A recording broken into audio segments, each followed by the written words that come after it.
In July 2011, South Sudan became the world's newest country. It also began as one of the world's most fragile nations, following a 5-year comprehensive peace agreement, in response to nearly 50 uninterrupted years of civil war. The peace was short-lived. In 6 short years, 2 major and sustained outbreaks of civil conflict have occurred in the country, with severe consequences. Direct violence, including tribal raids and fighting between government, military, and various opposition militia, are daily occurrences. Thousands of refugees and displaced people have been on the move for several years. As a consequence, in early 2017, 2 UN agencies declared famine in certain parts of the country. How can it be possible for young NewGen Peacebuilders like you and I to make a difference in such grave circumstances? The answer: think global. Engage local, and see the connection between supporting education and building peace. This is how my team of NewGen Peacebuilders created and grew the Walk for Wisdom, an awareness, fundraising, and service initiative to provide books and meals to primary school students in South Sudan. In 2013-14, we began with an initiative at Myers Park High School in North Carolina, USA. Interest in creating a project started when a group of students at my school, Myers Park High, realized that a number of refugees from South Sudan had attended our school and lived in our city. Many of them are Lost Boys of Sudan, a name given to almost 30,000 young boys who fled when their villages were destroyed and family members were killed during the long civil war. Nearly 17,000 survived the month-long walks to refugee camps. In 2001, about 4,000 were invited to come to the United States and Canada to become citizens. A famous documentary called God Grew Tired of Us and a book for middle school students called A Long Walk to Water featured stories of many lost boys. Many of them, as well as other South Sudanese refugees, dreamed of one day helping home villages to build schools, clinics, and wells. We began by asking some Lost Boys to describe their experiences in war and their dreams. One, named James Luba Majak, shared the philosophy, "From education comes wisdom, from wisdom comes peace." The challenge, he says, is that the effect of long-term war in his community includes only 2% of boys and 1% of girls having finished primary school. More than 90% of adults can't read or write. The UN Declaration of Human Rights proposes that all children, everywhere, should have the right to go to school and receive a quality education.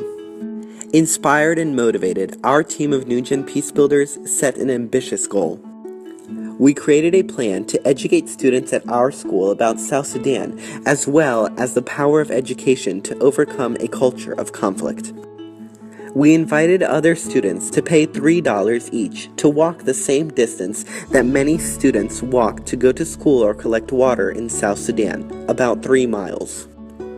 Our NewGen Peacebuilders team wanted the Walk for Wisdom to start in a focused way, so we collaborated with a nonprofit organization that supports schools in South Sudan, agreeing to first purchase books and solar lights for 2 specific primary schools called Nyarwang and Gumriak in Roang State. Gumriak translates from Dinka, one of the languages of South Sudan, as "for those who survived the disaster." To organize, we divided into subcommittees. Some of us worked with teachers to develop lesson plans and educational materials, especially for English and social studies classes.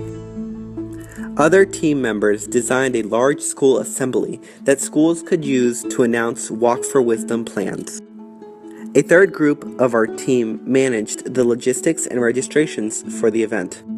We publicized it through announcements, flyers, phone calls home to parents, worked with school administrators to get all necessary approvals, and contacted local businesses to contribute sponsorships and matched funds. The first Walk for Wisdom was a big success, with over 700 students participating. In the second year, our NewGen Peacebuilders team decided to repeat the project at our school and form a committee to recruit other schools to join in. We started by presenting our project to principals at 4 additional schools. All agreed to participate. In year 2, more than 2,500 students from the total of 5 schools participated and raised almost $10,000. The partnering nonprofit supplied full sets of several thousand school textbooks that match the South Sudan national curriculum. The strength of our project is in its sustainability. A robust planning guide was developed with educator, student, and volunteer involvement. It allows any elementary, middle, or high school to learn about South Sudan and become involved. In 2016, more than 40 schools in 12 U.S. states signed up to host a Walk for Wisdom at their school. And many of them came up with even more creative ideas to raise awareness and money. In June 2017, the technology platform called Participate.com announced that it will promote the Walk for Wisdom and make learning materials available to hundreds of its member global schools starting in August 2017. They will also promote the opportunity to thousands more teachers to help them bring the learning and experience into their classrooms. I'm Milan Novakovic, a NewGen Peacebuilder who stayed involved as project leader for 3 years. NewGen Peacebuilders taught me that just because we're young, it doesn't mean that we can't make a difference.